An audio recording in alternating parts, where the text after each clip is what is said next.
Hello everyone. आज के इस वीडियो में हम इंडिया और श्रीलंका के फिशरमैन इशू को डिस्कस करने वाले हैं। इंडिया और श्रीलंका में के फिशरमैन्स के बीच में लगातार विवाद देखने को मिलता है और ये ऑलमोस्ट हर टाइम न्यूज़ में आता रहता है। ये विवाद क्या है, इससे रिलेटेड सारी चीज़ें हम इस वीडियो में जानने वाले हैं।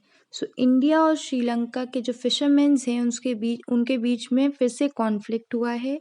और हुआ क्या है, श्रीलंका नेवी जो है उसने 21 इंडियन फिशरमैन्स को डिटेन कर लिया है, यानी कि अरेस्ट कर लिया गया है। और ये अरेस्ट क्यों हुआ है?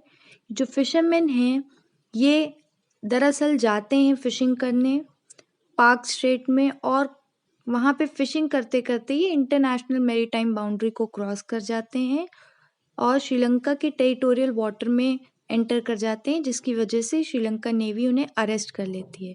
ये है इंडिया, ये है श्रीलंका। अब इंडिया और श्रीलंका के बीच में आता है पार्क स्ट्रेट। यहीं पर सारा विवाद देखने को मिलेगा। इंडियन के फिशरमैन जो हैं वो यहाँ से जाते हैं पार्क स्ट्रेट की तरफ फिशिंग करने के लिए, और जाते जाते वो जो हैं वो इंटरनेशनल मैरीटाइम बाउंड्री क्रॉस कर जाते हैं और श्रीलंका की टेरिटरी में एंटर कर जाते हैं, और इसी वजह से इनको अरेस्ट कर लिया जाता है। और दूसरा मेजर इशू क्या है? दूसरा मेजर इशू है ट्रॉलर्स का इस्तेमाल होता है, जो कि श्रीलंका में बैन है। इंडियन फिशरमैन जो हैं वो ट्रॉलर्स का इस्तेमाल करते हैं। ये है ट्रॉलर। ट्रॉलर में होता क्या है, आप फिशिंग नेट को इस तरह से बांध देते हैं और जैसे जैसे आप ट्रॉलर्स को आगे लेके जाते हैं फिश इस नेट में फंसती जाती है। इस ट्रॉलर का इस्तेमाल जो है वो श्रीलंका ने बैन कर रखा है और इंडियन फिशरमैन इन्हीं ट्रॉलर्स का इस्तेमाल करते हैं, जिसकी वजह से उनको अरेस्ट कर लिया जाता है और ये बैन है श्रीलंका में। और एक और प्रॉब्लम देखने को मिलेगी। अब ये ट्रॉलर्स बैन क्यों हैं? क्योंकि जैसे जैसे आप ट्रॉलर्स को आगे लेके जाएंगे इस फिशिंग नेट में जो भी अंदर प्लांट्स हैं या मरीन लाइफ जो है उसको नुकसान पहुंचता है बहुत ज़्यादा। इसी वजह से ये श्रीलंका ने इन ट्रॉलर्स का इस्तेमाल जो है वो बैन कर रखा है। इसी की वजह से ये इशू देखने को मिलेगा।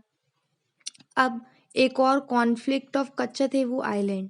अब एक आइलैंड है कच्चाथीवू आइलैंड, जिस पे लगातार विवाद देखने को मिलता है इंडिया और श्रीलंका के फिशरमैन्स के बीच में। अब ये कच्चाथीवू आइलैंड क्या है?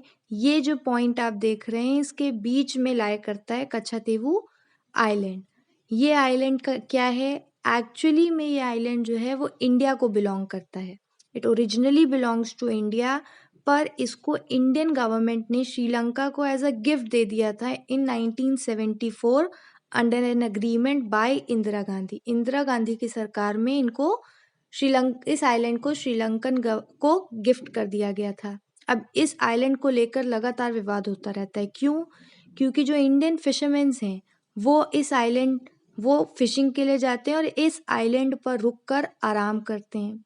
लेकिन अब क्योंकि ये आइलैंड ओरिजिनली अब श्रीलंका को बिलोंग करता है, इसलिए जब वहाँ पर इंडियन फिशरमैन रेस्ट करते हैं तो उनको अरेस्ट कर लिया जाता है। अब विवाद क्यों देखने को मिलेगा? यहाँ पर रेस्ट कर रहे फिशरमैन्स को अरेस्ट किया जाता है, इसलिए अब जो तमिल्स हैं, इंडियन तमिल्स जो हैं वो इस आइलैंड को वापस चाहते हैं। वो चाहते हैं कि आइलैंड जो है वो ओरिजिनली इंडिया को बिलोंग करता है, इसलिए हमें ये आइलैंड वापस कर दिया जाए, क्योंकि ये हमारा होकर भी हम इस पर रेस्ट नहीं कर पाते हैं। यही पूरा विवाद देखने को मिलेगा इंडिया और श्रीलंका के फिशरमैन्स के बीच में। इन्हीं सारे रीजंस की वजह से बहुत सारा विवाद देखने को मिलता है। इंडिया के मैरीटाइम बाउंड्री क्रॉस करते हैं तो उनको अरेस्ट कर लिया जाता है, या फिर ट्रॉलर्स का इस्तेमाल करते हैं जो कि श्रीलंका में बैन है, या फिर कच्चाथीवू आइलैंड को लेकर सारा विवाद देखने को मिलता है और ये लगातार न्यूज़ में कवर किया जाता है।